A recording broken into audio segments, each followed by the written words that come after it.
Russell J. Kolmus Jr. That's Russell. J is in James, Kolmus, Kolmus. What is the ethnic origin of Kolmus' last name? It's Germany. Germany, right? What is your birthday? January 1st, 1930, 1130. 1930. Yes. There's another member that has the same birthday, January 1st. Oh, how about that? How about that? Yeah. James Schumann, do you know? I think he's from up the Masonic Village. He is also in Lancaster in your chapter, and his birthday is January 1st of 1931, so he is 1 year younger than you. Just a kid. Right. So please tell me where you born, old man. Thanks. Johnson City. This city? Johnson City, New York. Oh. New York City. No, New York State. State. Johnson, John. N-S-O-N. S-L. And tell me about your family when you were growing up, your parents and your siblings. I had one sister, mother and father, and, well, they took care, made sure I did the right things. I don't know. But toward the end of World War II, they sent my father to Philadelphia. That's how I ended up down here. Well, what did your father do? He worked for IBM. Huh. At the time? At that time, yes. Wow. And what kind of work did it? Actually, it was repair of their machines. They were old electric magnetic at that time, not the new digital. So it was around the period of Great Depression, but you didn't have any economic difficulties. Well, they were glad to put food on the table. Yeah, that was about it. Uh-huh. Mm-hmm. And when did you graduate high school, and what high school? Frankfurt High School in Philadelphia. Frankfurt? Frankfort. T or D? T. In Philadelphia. When? January 1948. And let me ask this question. Did you learn anything about Korea in the school? No. I didn't know it existed. Even, we knew where China was, but that was about it. How about Japan? You knew Japan because they attacked you, right? Japan, yes. Yes. We were on our way home from church that Sunday, and my father picked up a newspaper, and it was there. So you didn't know anything about Korea? Not a thing. And now you are a Korean War veteran? Veteran, yes. I never set foot on the island or nation. Uh-huh. I was on carriers, 3 different carriers all that time. You mean aircraft carrier? Yes. But you are Air Force? Navy Air. Navy. Right. And so you know Carl Witter? He's a member of the chapter, I believe. So, have you been back to Korea? No. Do you know what's going on in Korea? Korean economy, Korean politics? I don't know anything about their politics, but their economy looks good from what I can see from the outside. Tell me about it. What do you know about the Korean economy? Just that from a bunch of shacks, they built a great infrastructure there, buildings and all. So, what do you think about this transformation? The country you never knew before, and country was completely destroyed. Now they are the 11th largest economy in the world. Can you believe that? That's great. Can you believe that? That's something. That's the something, isn't it? Do you know how big South Korea is? It's just a little bit bigger than Indiana state. Oh, Indiana. And we don't have drop of oil. Everything was destroyed. Now it's 11th largest economy in the world. Wow, that's wonderful. And we don't teach about it. Shame, isn't it? Yeah. So that's why we are doing this. We want to record your service and teach our young children that the country that Russell fought about 70 years ago now become one of the most prosperous country in the world. Well, you grabbed yourself by the bootstraps and got up. Yes. Don't you think that we need to teach about this? Yes. I Yes. think you need to teach our young kids about this. Yes. And that's why we're doing this. So after you graduate the high school in 1948, what did you do? Oh, I worked for a few months for Bell Telephone. I started college at Drexel College? Drexel Institute of Technology, Ah, and Korea came, I went. I'm sorry? Korea came. Uh-huh. I had joined the reserves, making a couple of dollars on the weekend. When was it? During your high school, right? Well, no, after high school. After high school, you Yes. joined the reserve. Navy?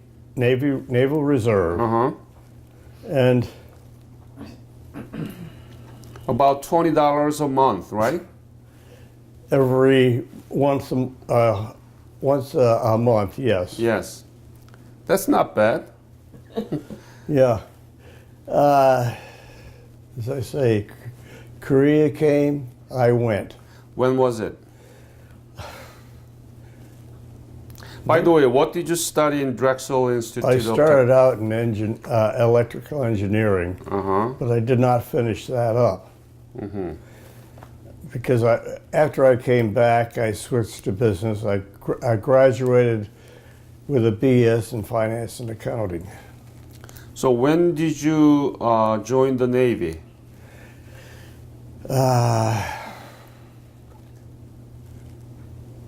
I guess it was 1948. And? No.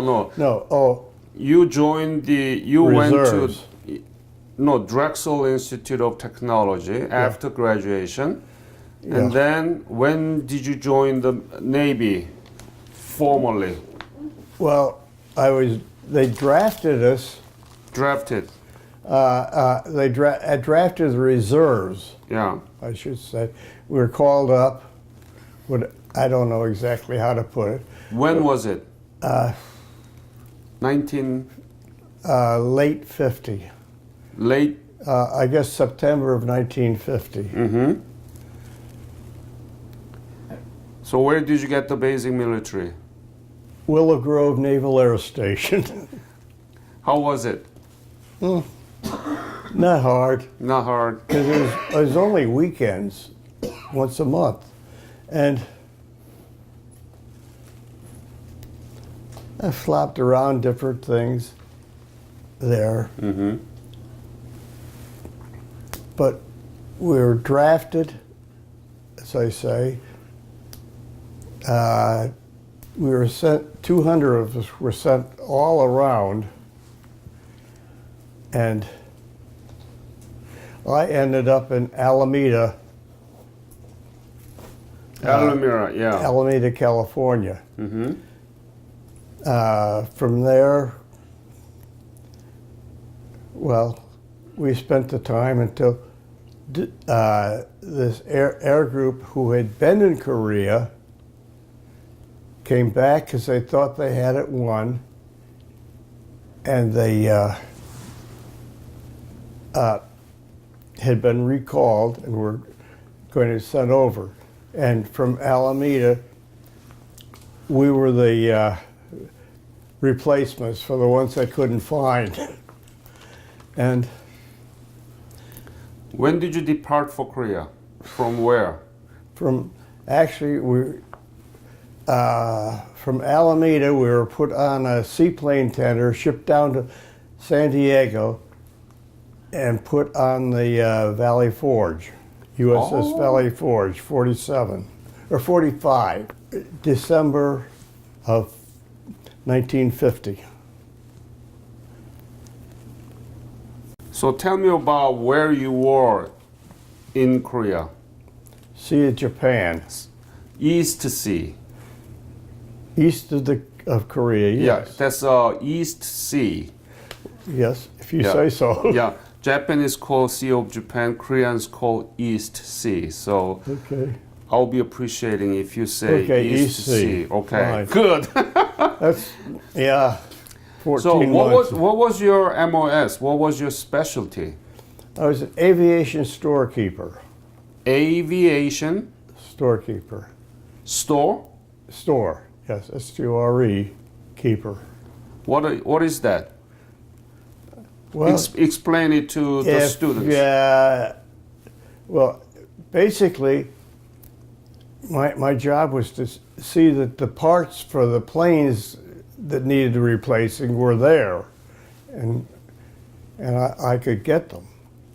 And of course, other material too, but basically we were concerned about keeping the planes in the air. So it's like an auto part store where the people can buy the parts of the automobiles, right? Well, we hopefully had them all aboard ship. Yeah. Otherwise, you had an aircraft sitting there that was useless. Exactly. Exactly. And what was your rank at the time? Airman. Airman? Yeah. Like a what? What is it? Like a first class? First private? First class, nothing. I finally made third class petty officer before I got out, but How much were you paid? not much. I don't know at this point. And tell me about the life in the USS Valley Forge. How was it? Eating, sleeping, and shower, and entertaining. It was fine. Give us detail. Things that you remember. Well, it was a very congenial crew. And, well, I was new at this, and How many people were there? aboard that ship, aboard this Essex class carrier, there was about 2,500. And everybody had their own specific job. How about sleeping quarter? How many people were in the quarter section or whatever? Well, there were various sections around the ship. There were basically 3 high, Mm-hmm. and Did you sleep at the hammock or what? it was an aluminum frame with a canvas stretched over it with about a 2-inch ticking on top of that. Was it crowded? How many men were there? Well, as I say, each nook and cranny seemed to have a sleeping quarters. And some maybe had 20, some maybe had 2. Huh, only 2. But it varied. Okay. How about food? How was it? I didn't gain any weight on it. Let me put it that way. You were young, so you're not gonna gain weight. What was your favorite food there? I cannot recall that. I never was fond of shipboard food, Really? at least Navy shipboard food. Mm-hmm. You go on a cruise and it's an entirely different story. Yeah, right.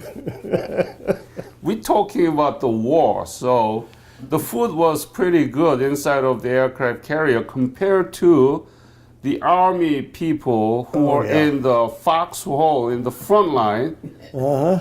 They skipped the meal Yes. and sea ration, you know. So, but anyway, I can remember going through the chow line, not getting anything, picking up a cookie and throwing that in the trash can. spoiled man. Yeah. But, well, So, when you were in USS Valley Forge, were there any kind of occasion where that dangers or anything you remember? You want to tell me some episode that you remember there? I steered clear of the flight deck as much as possible. And Them fans weren't forgiving. We had no jets at that point. We were on the Valley Forge until the spring of '51. Then they transferred the whole air group onto the Philippine Sea, CV-47. why to Philippines? I understand the Valley Forge bent one of the screws, and their air group had been over there longer than ours, so they came back. And we were on the Philippine Sea until June? early June, Of and then we came back. early June of 1952, 51. 51. Came back, and what did you do? We were supposed to go to Alameda, but they sent us up to this outlying field in Santa Rosa, California, which is 60 miles north of San Francisco, for regrouping and retraining. They had, I mean, how are you going to retrain this bunch of crazy pilots? And we stayed there until,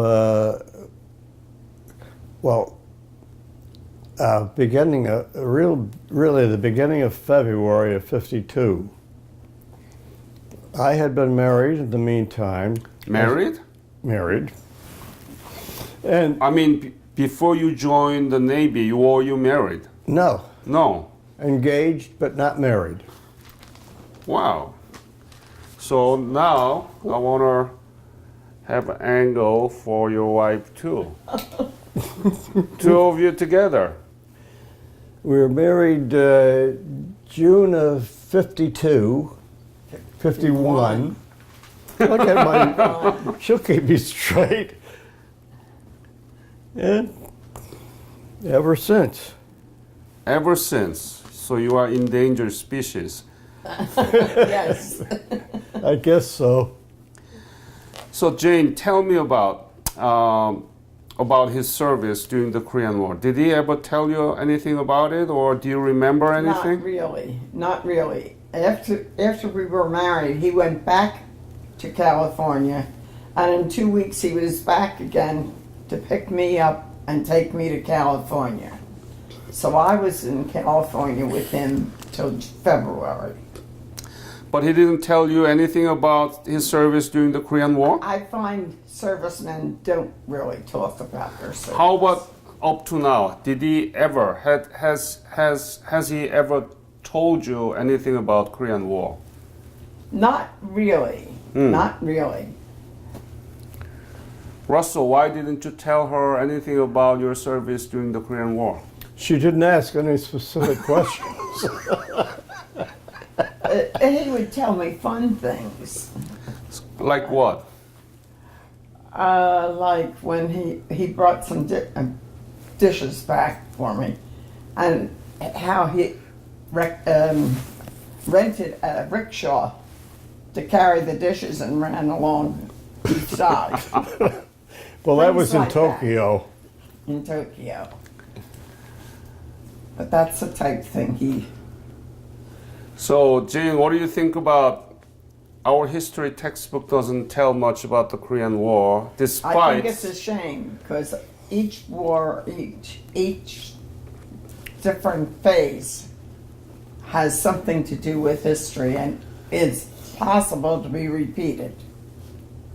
So what do you think about this interview that we are recording his direct witness and then use it as a teaching material later? Well, my share, I don't know that they want to know about a rickshaw. But there were things that I think happened that were fun for the men. At least the Navy men who could get back to Japan and have a bit of a rest.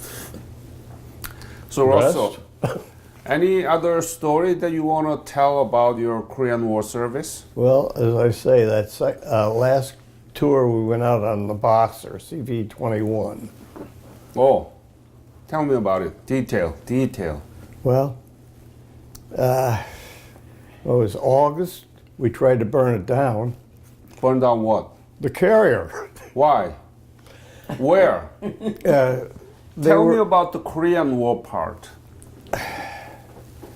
Well, we were early morning. They were getting ready. And they were arming this one plane. The fellow in the cockpit said, thought the fellow loading the gun said fire. He fired right into the tip tank of a jet. Really?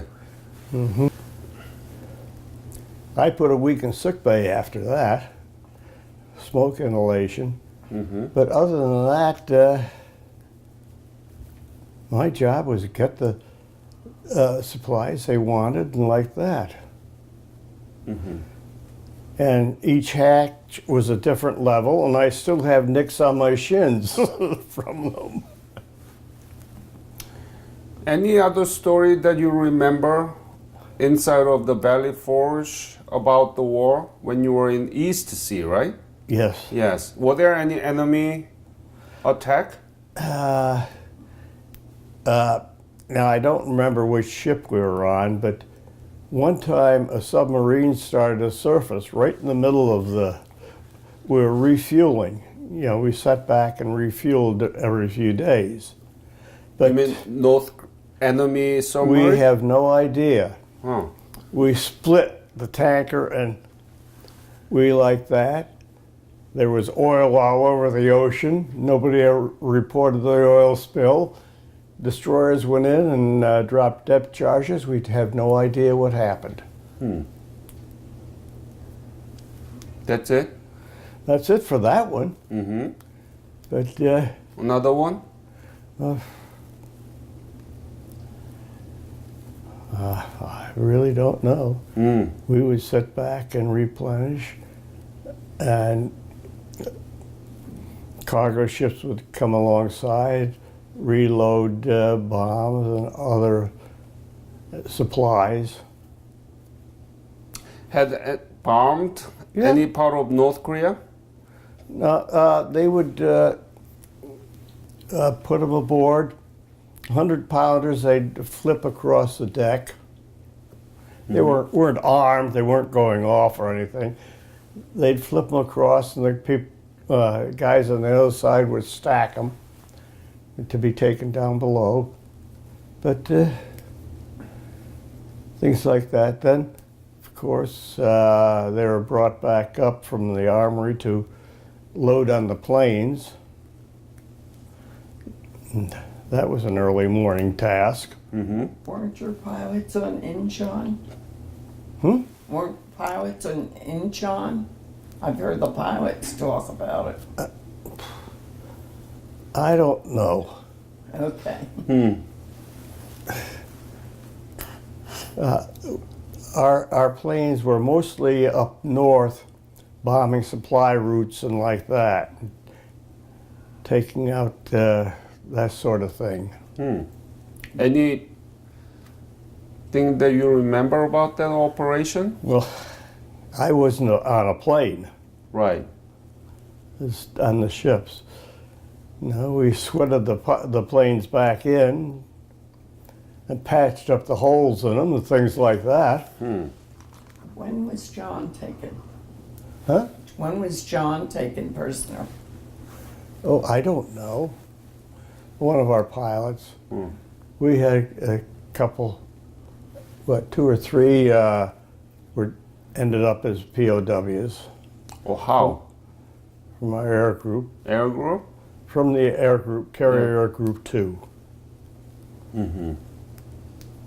Anybody wounded?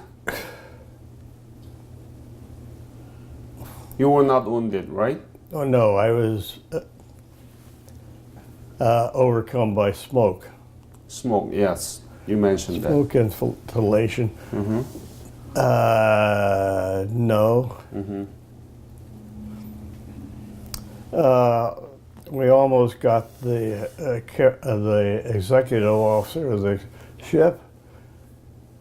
You know, like with the fire, somebody let off a string of 50 calibers, and he was in the way. Didn't somebody die in that fire? Yeah, What happened? during that fire, we lost aboard ship. I think there were 9. And the Marines were coming up out of below deck just as, well, there was a 500 pounder laying on the deck that was split, but it went off and killed 2 of them. That's bad. Yeah, and a few others. You know, I don't really know much more about it. As I say, I was just a peon amongst 2,500 there. Yeah.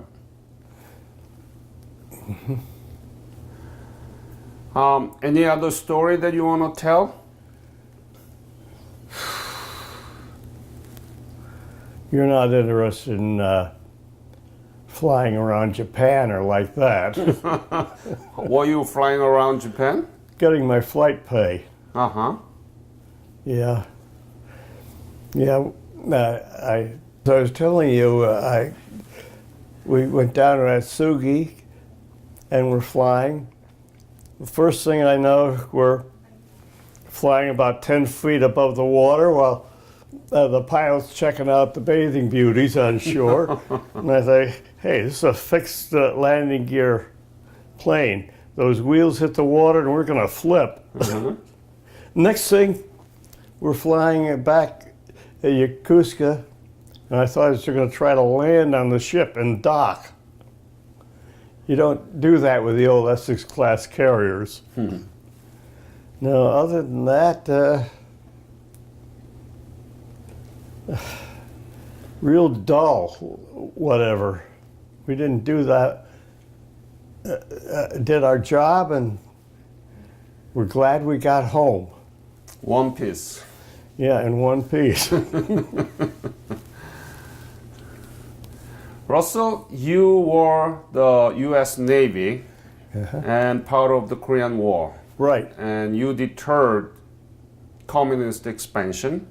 And that's why South Korea is now 11th largest economy in the world. We were able to build it because you deterred it. So we are doing this to preserve his memory, and we're going to use it in the classroom. And I want to thank you on behalf of Korean nation for your fight for the Korea. Well, let me put it this way. You people got up and went to work. I wish other people would do the same. That's right, Russell. Thank you very much for that point. Thank you. Thank you.